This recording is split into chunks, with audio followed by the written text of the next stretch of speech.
Welcome to the Boss It Weekly podcast, a no-nonsense, no-hype, frank and close-up analysis of what is currently working and what is not in the world of software.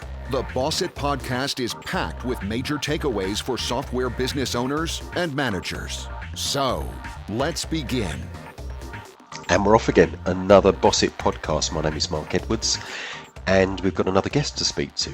Today we've got Mark Brown, who is going to talk to you about his company, Editor Keys. It does link into the software world, but also his experience about using video, his thoughts about podcasting, and who knows where else the conversation will go. For those of you who have listened to this podcast for some time, you know it's all about subjects related to software vendors. So basically anything that I think that might have potential interest, we try and deliver points of value and also make it a bit entertaining, bring to you people that you may not get the opportunity to speak to, but may in one way or another be useful to you.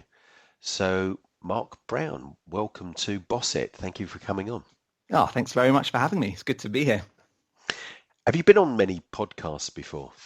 Do you know what? I haven't actually. I've only been on one that hasn't been released yet. Really, my background is more YouTube. So I've done a lot of YouTube stuff on our own channel and I've been guests on other YouTube channels. But yeah, in terms of podcasting, it's something that we want to set up fairly soon. So this is actually one of my first podcasts. Brilliant. Okay. Well, I'd like to have a chat with you actually and see the difference that you see between, YouTube videos and podcasting. I mean, because there are the YouTube platform is used as a platform also for podcasts. I've seen that quite a lot. So we need to sort of differentiate it in to a certain extent. But tell us a bit about Editor Keys, because I went and had a look on your website.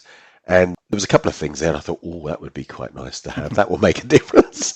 You had some interesting products, and you are very much a specialist, which I like. Tell us a bit about Editor Keys.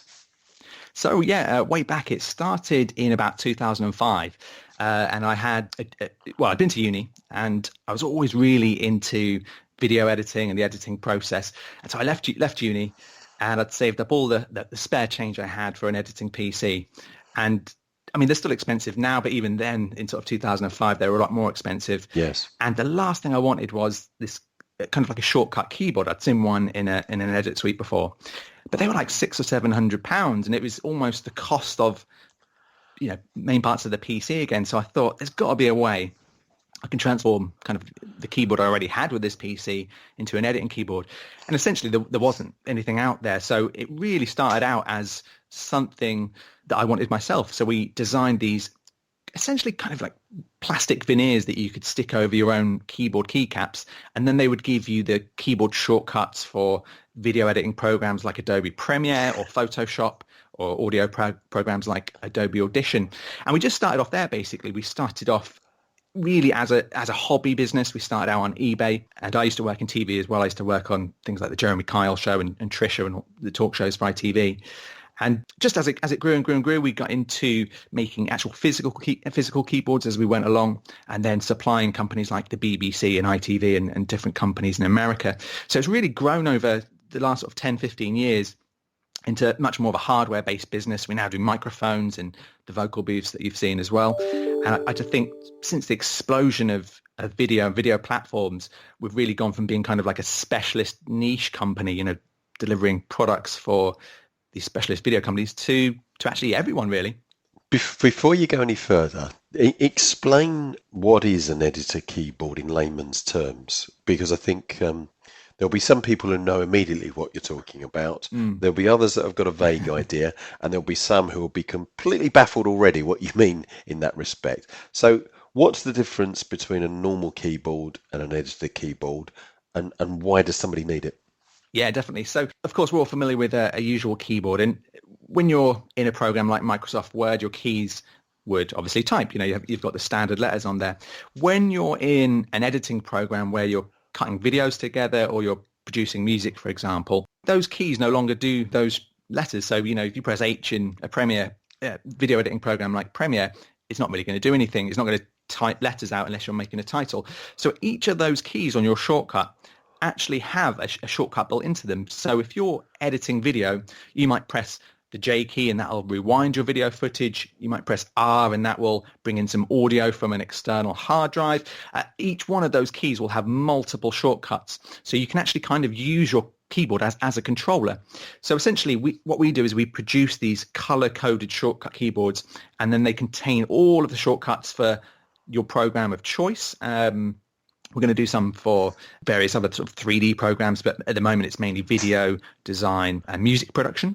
And they essentially just help you edit faster. So instead of going through all of the menus, you can just press a single key on your keyboard and it will, cut a clip together. It will add an effect, that kind of thing. So it just makes it a lot faster than using your mouse and menus to get through your editing. Well, already you've got my interest because I'm a big user of Photoshop, but this is for still images. But the principles are pretty well the same, is that there's lots of shortcuts that you can apply on the keyboard.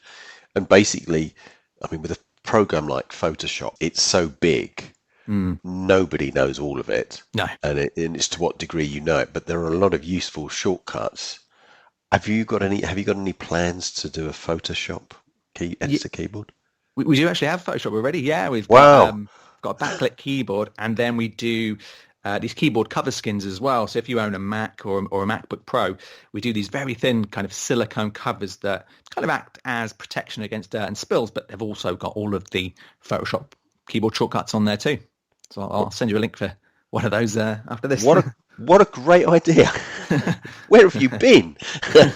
Well, I was just thinking that there could be potential applications there for some of our clients and some of the people that we speak to with software. Yeah, definitely. Because all software has shortcuts. Wouldn't that be interesting to be able to create these overlays to make it easier for their users to use their software?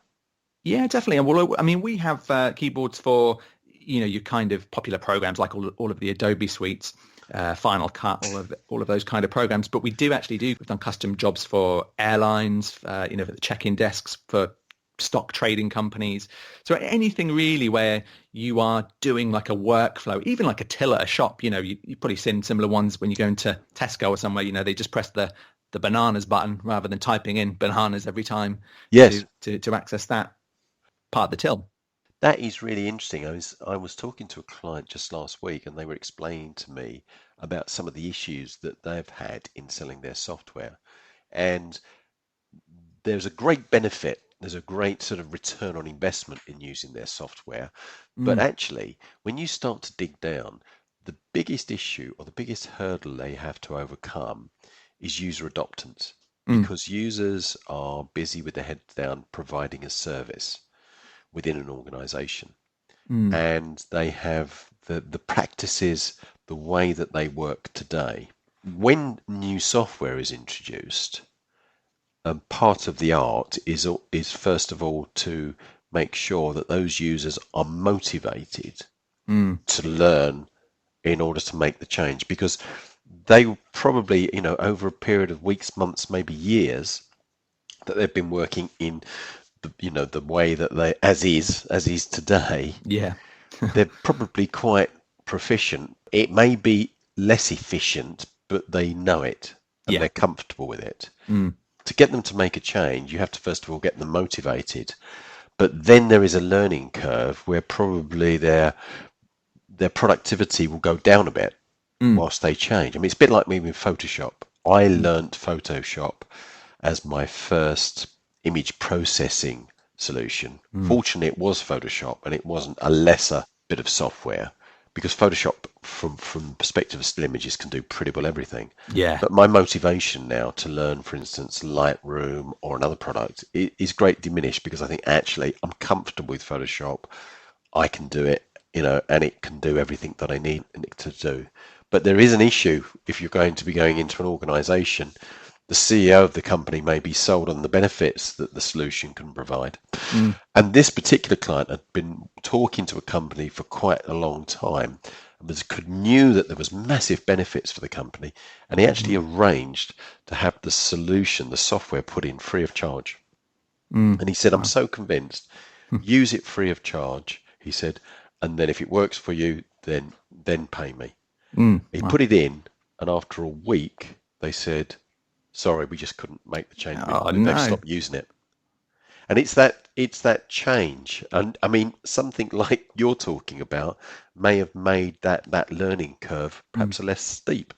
Well, it's funny you should say that. I think even within software, we've helped some other companies out, and I think this is something that software developers can do as well. Just improving the UI and the UX of a piece of software can really help that user adoption too. I've seen so many pieces of software where the software looks great, but when you try and use it as a first time user, especially if you're going into like an office environment where the average person isn't techie, if Yes. that user interface doesn't look good and doesn't have those kind of almost like shortcut keys, but just easy ways to access parts of that program or menu, like you say, you're going to end up with a lot of issues like that where people just can't be bothered to learn. So I think, yeah. I mean, one of the things that jumped out at me as I looked at some of your keyboards, and they're quite funky, they're quite sexy look to them. You've got them lit and they're different colors and things. One of my thoughts was that if a new solution was being put in and the person uses their existing keyboard, there's not necessarily a lot that they're going to see that's changed. Software is software, Yeah. it's not that tangible. And if adapting to that new interface is a bit of a problem, Mm. that's all they're really seeing. But if they have a new keyboard on their desk that looks pretty funky and is lit up in different colors and things, Mm. there's a sort of perhaps that's a more positive reminder. There's something tangible there in front of them that's changing. Yeah. Sort of a psychological step, if you like, in reminding them that something different, that something's changed. Do you think that that's an aspect of what you do? Oh, 100%. Yeah, definitely. I mean, even if you've taken a look at any of the keyboards to explain to people who haven't seen one before, a lot of the keys are color coded as well. And people often say, well, why are, these three keys here pink and these ones here blue?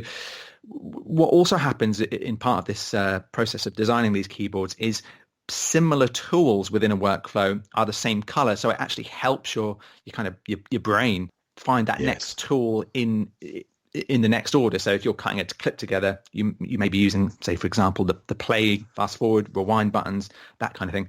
They will all be the same color on one of these keyboards. So you can instantly find, you may not know on the key where that shortcut is, but instinctively you will find that key because it will be the same color as the current tool you're using because it's in the same workflow. So we see that a lot. The other thing as well we've seen is people just saying, I actually know all the shortcuts already. I'm a geek at Final Cut Pro. I just like the look of the shortcut. It makes me look cool when my clients come in. We've seen that as well, Yeah, I think there's an aspect of that is, I mean, definitely that's something that I've heard from professional photographers is that they say when we have a client in the studio, I've got to be seen to having really good equipment, things Yeah. that they don't have. Yes. And this could be part of it. It somehow justifies your price a little bit, doesn't it? Yes, it does. Yes. So, I mean, because quite often, with big installations in one organization, you could be talking about many thousand users. Yeah. But if you had a software vendor come to you with such a requirement, that's something that you'd be happy to discuss with them about helping to make that user interface a little bit more sexy and steepen the learning curve through these custom keyboards. Yeah, definitely. So we've, as I say, we've done various jobs for airlines to make the checking in process a lot easier, to even small things like we've worked for a national newspaper in the UK, and their issue was they had journalists that were hot desking, so it's kind of like a WeWork situation, and these journalists would come in and they would want to connect to a monitor at the main sort of office in London, but some were on Mac, some were on PC, some were using Linux, so we just designed a keyboard that would instantly switch to what they were using. So it was more that, if you plug a Mac into a PC keyboard, some of the keys are in the wrong place, for example. Yes. So just having something that actually it may not be an entire shortcut keyboard for maybe a certain application. It might just be something that helps you kind of work around a problem that you might have, sort of a solution to some hot desking problem, something as simple as that, to be honest. Yeah. The other thing that I wanted to talk to you about, and it's a growing trend, I think it's still at early stages, is we've got quite a few clients that have just started to get into the area of doing audio recordings, video recordings. We've got a few that have actually set up small studios within their office environment so that they'll be able to do this quickly and respond quickly to opportunities.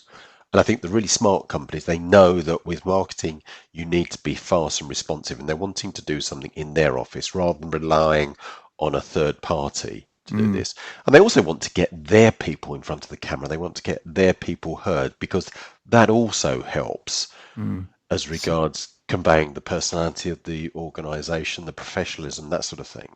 Yeah. This whole idea about putting together a recording studio, there was a number of things that you offer and being able to help sort of make that transition a lot easier.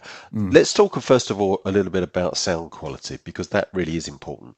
We had a conversation today, and hopefully people are getting good sound quality, about having a headset, having a good mic, and hopefully having good bandwidth, because we're not sitting in a studio together, we're in completely different parts of the world. But the sound quality is important. What do you offer, and what would be your advice for companies that are going through that process and first of all looking at getting really good sound quality? Yeah, it's a very good point. I think as we move into a situation where most software businesses, even people who are within those businesses who might be personal brands, are reaching out and starting to produce video content, audio content. I actually think audio is one of the areas which is often overlooked. People will care maybe about the camera. They'll go out and spend a lot of money on a DSLR or a really good expensive webcam, and they'll often forget about the audio. But there's so many studies that just show if the audio is not good, you have this huge listener fatigue. And you even see it if you're on, just say you were on a Zoom or Skype meeting. We've all been there. If someone's on a video call and their video glitches out or even goes completely black, but you can perfectly hear the audio, you'll probably carry on the conversation. You'll say, "Hey, Mike, I can't see you, but I can still hear you. Just carry on." If the video is perfectly fine, but the audio goes and all you can see is just their moving mouth, you say, "Right, let's hang up, let's try this again." You can't continue, or it makes it very hard to understand what's going on. So I think certainly in business videos, even on social media, if you're trying to sort of grow your personal brand, audio is so important because it's the main thing that people are hearing. It's the only thing people are hearing in a lot of cases to get your message across. And when it's muffly, when there's noise going on in the background, it can really, really ruin maybe the only chance you have to get through to that customer, especially if you're doing kind of paid ads as well. So what I'd recommend is, I think for video, your actual iPhone is pretty great for video, but I recommend maybe getting an external kind of microphone, ideally a lapel microphone if you're kind of talking by yourself to camera. Yes. Or even something as basic as a USB microphone. We do a couple of sort of low-cost USB microphones that start from about £100, but they're all broadcast grade, and it just means that the audio quality goes from being this sort of tinny, horrible webcam sounding audio to actually something that people would listen to in the car or happily listen to an hour-long video. It just makes such a big difference. I can't say enough how much of a difference it makes, to be honest. I've experienced that myself, of clicking onto a video where they've got content that's of interest and the sound quality not being, or being at a level where it just becomes an irritation. I turn it off. I think it's an important point, because it could be the first touch point and the first chance to give a good impression to a prospect who could very quickly become a client. Yeah. And impressions are built up through a number of things. And if the sound quality is good there, I think even at a subconscious level, it starts to either be negative or positive. Exactly. And I think I'm a big believer in you should, as a software business, get as much content as you can out, try and produce as many videos and audio pieces as you can. I think it will always help. But yeah, if you're letting yourself down at that first hurdle, you may lose that customer forever, especially if your competition is in a better place than you. If their audio is great and yours is poor, they're going to notice it. The average person won't notice audio, but I tell you, they'll notice it if your competitor is doing a better job than you. I mean, I've listened to some podcasts, and I had one on in the car the other day, and it was a company, and it was kind of like a meeting where they were giving consulting advice, and even little things like the audio levels were so bad. The presenter in the room, his audio was perfect, and they didn't mic up anyone else in the room, so you couldn't hear the people who were asking questions at all. And I had to keep turning the volume up and down in my car. Yes. And eventually I just turned that podcast off because I just couldn't bear it. It was too loud and then too quiet.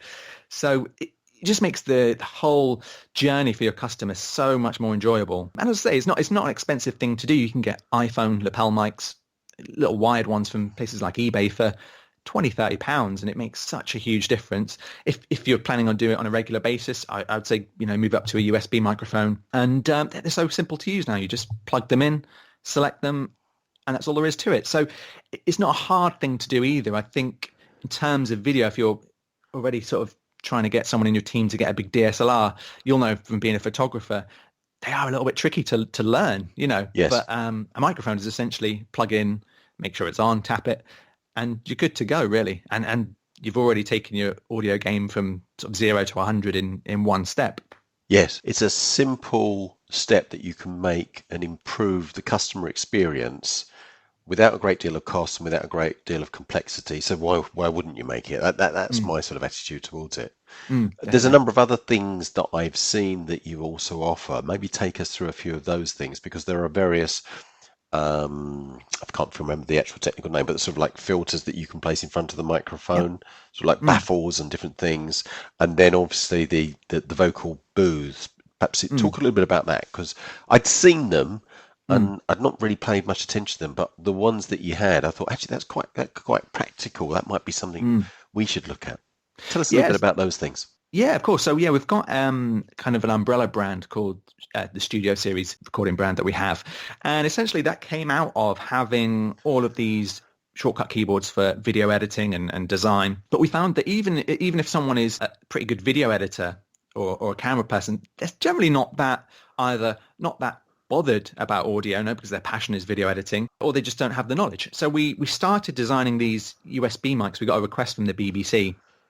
Do we know any good USB broadcast mics? And we recommended some other brands, and we got a call back a few weeks later and them saying these are terrible, they don't even meet the sort of standards that we need. So around sort of 7 or 8 years ago, we started off designing our first USB mic, and it went pretty well. And we mainly designed it for video people, so it was just had to be plug and play. Just you plugged it in, it would work with the video editing software, and away you went.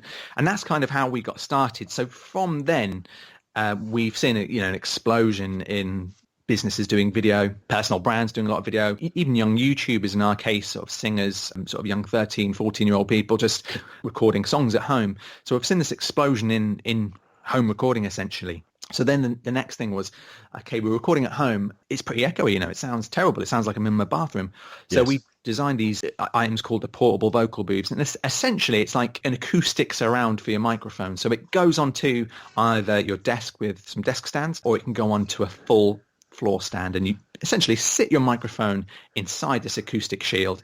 And then it will take away the echoey sounds you get from your room. Maybe if you're in London or Manchester, you might have a bit of air conditioning or traffic noise coming in from the background. It just helps reduce that by a good substantial amount. Yes. Of course, it's not going to get rid of everything completely, but it does just a great job at really dampening that down. So you're getting just a really rich, clear recording every time you try and do a bit of voiceover or podcasting, for example. Yes. I know the first time that we did a corporate video, we did it in-house. And it was one of the early ones, and I was doing the voiceover for it. And we were listening to the sound, and we did several versions, and it was just not quite the quality that we were after. And we played around with various things, and we realised that it was the sound bouncing off of hard surfaces. Yeah. So we took it into a room with lots of soft furnishings, and we built this sort of tent out of cushions, and we put the microphone inside it, and I was laying on the floor actually doing the voiceover for it. And it worked. It did, but it's a bit inconvenient. So I think, great idea. I like what you'd put together there, and I fully understand the benefits that it can bring. And the thing is, it's just with all of our stuff, we try to do these things that are just, I'd call it like idiot proof. They're just, the mics are just plug in, they work. The vocal booths, you slot your microphone into that and it works. There's not really any hard setup. It's very, very simple. Like, I'm not the smartest cookie in the box, and I can do it. So I'm sure most people can. Yeah. Maybe one of the other things is that is looking at video and audio from the perspective of a software technology company, and thinking of the different ways that they could use it. It doesn't need to be just for the sort of the upfront marketing. We are in the process of working with a few clients at the moment in parallel, where we're working with them to create their customer journey, and there are different touch points through that process. And I would say, it starts from the left-hand side, which is somebody coming to you, who's never heard of you, doesn't know your company. It's at that first get attention. So you could use video and you can use audio to be able to gain the attention of somebody that could be a client. And at the other end, it's right the way through to they understand what you do, you've built trust with them, they've had a proposal, and they're going to sign up. Where do you think it can be used in that sort of, that, because that can be quite a long process. I mean, some of our clients, they're selling solutions 500,000 plus sometimes. Somebody's not going to go onto a website and say, that sounds good, where's my credit card, 500,000. Yeah. It's a process. Where do you think it can be used and how can it be used? Yeah, 100%. I mean, I'm an absolute believer that any software company out there now needs to also have an element of being like a media agency too, because, yeah, you're right. I see so many adverts for anything, not just software, but adverts that are just promoting their services and benefits, but they know nothing about me. They're not referring to me as where my location is based, what I do for a job, all these kind of things that these days fairly easy to find out. And I just think with how easy it is now to record a video on your phone and put it out there. I love this process. I read this book recently, and they described how you should possibly start making videos is instead of you've got a piece of software just thinking, right, let's just do a video all about this software and we'll tell everyone how fantastic it is. Actually imagine that you're a doctor and your customer comes in as a patient. If you were a doctor and someone came into your room, you wouldn't just sort of say, come on in, here you go, here's a prescription for some pills, take these. You would listen to them first and you would ask them kind of where their pain is in their arm or absolutely are they getting headaches. And through that process of finding out these answers to the questions, you can then actually build up some content that answers their problems first. And I found for us, that's where we've really grown even on YouTube, sales. Every area has grown by kind of using that process of, talking to the customer in almost like a manner that you're listening to them. I know you're doing a video, so it's generally one way, but you're listening to their problems first. You're finding out what questions and problems they have, and then you're doing video content around that.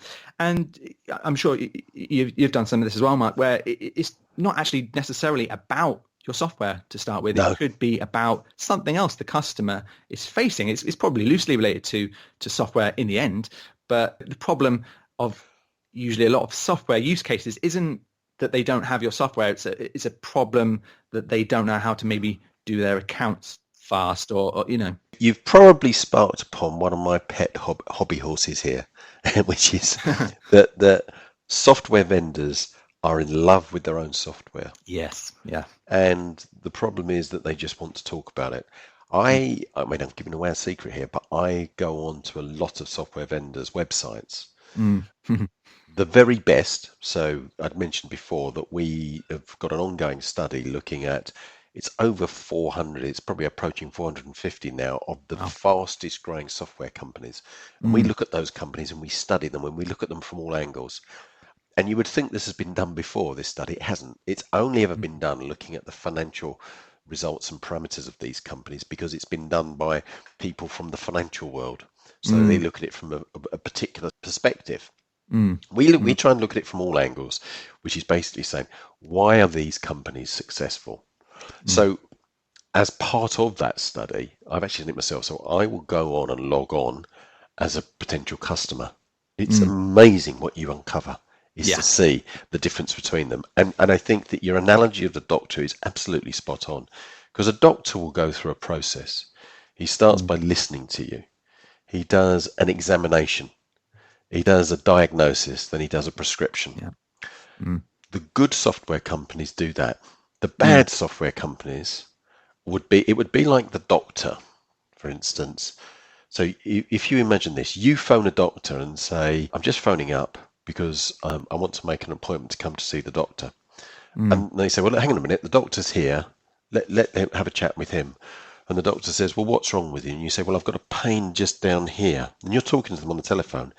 And he goes, oh, well, I've had lots and lots of patients come to us with a pain like that. And we sell, we've got BioCalm. It's brilliant. Most of the time, it sort of solves the problem. Let me write you a prescription now, because what it will do for you, it will all of these benefits. Hang on a minute. You know, how much confidence would you have in that doctor? Yeah, absolutely zero. And that's how people try to sell software. Yeah, And even yeah. when you hear, and I've heard it, where clients try and talk to them, because I'm playing the part, and sometimes I am going on there because I want to buy a software, I'm interested in the platform, and I'm trying to explain to them, and they sort of politely listen for about 90 seconds, and then they go, anyway, let me tell you about our software. Yeah, yeah. Here's the Completely free trial ignoring it. then. Yeah.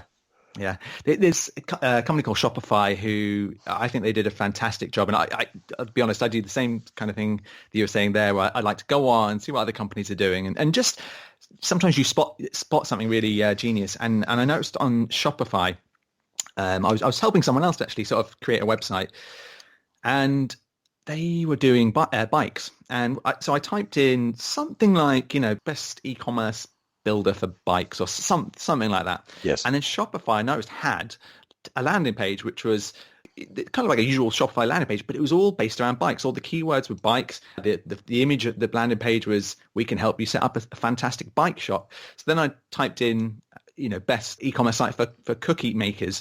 And then they had a page for that. They had thousands and thousands of pages, so that when you landed on it, it was answering every prayer you had, because someone who delivers bikes is completely different to someone who bakes cookies. It might be like the inventory problems might be issues different, and the locality of a customers might be different. And they just nailed these landing pages down to a T. It just felt like, if I did have a bakery, this is going to be the platform I want, because they'd obviously listened to thousands and thousands of businesses and then just answered all of the pain points on this sort of one landing page that you came to. And of course, if you were the cookie company, you would have never seen the bike company, because you'd be searching for different kind of results. But I thought that was genius, to be honest, really, really clever. Yes.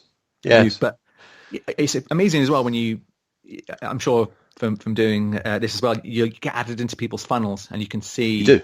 Yes. what software companies are doing there, and some of it is fantastic. Some is sometimes a bit cringy as well, isn't it? It's amazing. I think there's an emotional intelligence or the ability to be able to see through your customer's eyes and understand the process that they have to go through, and not to be so obsessed about your technology. Yeah, Passion is great, but not to the extent where you just keep talking at people about it, because actually nobody wants software. Nobody. They want to solve a problem, or they want the benefits that it will bring. And the software is just a tool. yeah. Quite often the bigger part of it is the craft in being able to implement it correctly, to be able to set it up in the right way that works for that organization, and then the craft to be able to use that tool effectively moving forward. And there's a lot of training. All of those elements come together, and for the buyer, they want to look at all of that. And so often the software vendors thinks it just feels as though they just want to get it out the door. Yeah. And I'll sell it to you regardless. It's that sort of feeling, and that's where you lose trust. And I think a lot of software companies as well sometimes forget that this potential customer who's on the site probably in a lot of cases is already using software for the same problem that you're trying to solve. Yes. Again, so a promise of a free trial and just we're the best, that doesn't cut the mustard. It's if they're moving from, say, one accountancy package to another one, there's probably a deeper reason than they just need another accountancy package. There's a problem there that can be found out. Yes. And I think a lot of software companies don't necessarily do that digging first. It's just we're an accountancy company. We've got 100 million customers, sign up with us, free trial. And it's, what's my benefit of leaving the old one that I may already be on, Yes, there is a danger, there is a commitment for somebody to sign up for a free trial. I very rarely do it. Very rarely. Yeah. It has to be under definitely. the right circumstances. Yeah. Mark, where can people find you? So tell us about Editor Keys. What's your URL if somebody wants to come onto your website? Because you've got some interesting stuff there. Yeah, so the website is editorskeys.com. That has, pretty easy. And we've got all the shortcut keyboards and recording gear there. And then recently we're putting a lot of time into the YouTube channel, which is youtube.com/editorskeys. And on that channel, it's actually going back to what we were talking about a second ago. There's very little content about us. It's all about teaching you ways to kind of edit faster, teaching you how to edit if it's the first time you've edited, how to record, that kind of stuff. So that's worth checking out as well. Excellent. And if there's a software vendor out there that is thinking, well, maybe having a customized keyboard or a keyboard for our solution might be something worth exploring with you, just reach out to you, Mark Brown. How's the best way to get hold of you? Yeah, so you can reach me. It's mark.b@editorskeys.com. And also on socials, we are at Editors Keys on Twitter, on LinkedIn, and Facebook as well. Super. Well, it's been great to have you on the podcast. A little bit of a different podcast for us. I didn't know we were going to sort of get into that and some of the possible links there for software companies. But we've touched on a number of subjects, and hopefully some people out there will find it of interest. So thank you very much for joining me today. You're very welcome, and thanks for having me. No problem. Well, that was Boss It, something a little bit different today. If you have feedback, you want to speak to Mark Brown, you've got some ideas, or if it sparks some topics that perhaps you would like me to cover, then just please do get in touch. We are listening. Yeah, I'd love to hear from you. Thank you very much, and until next time, goodbye.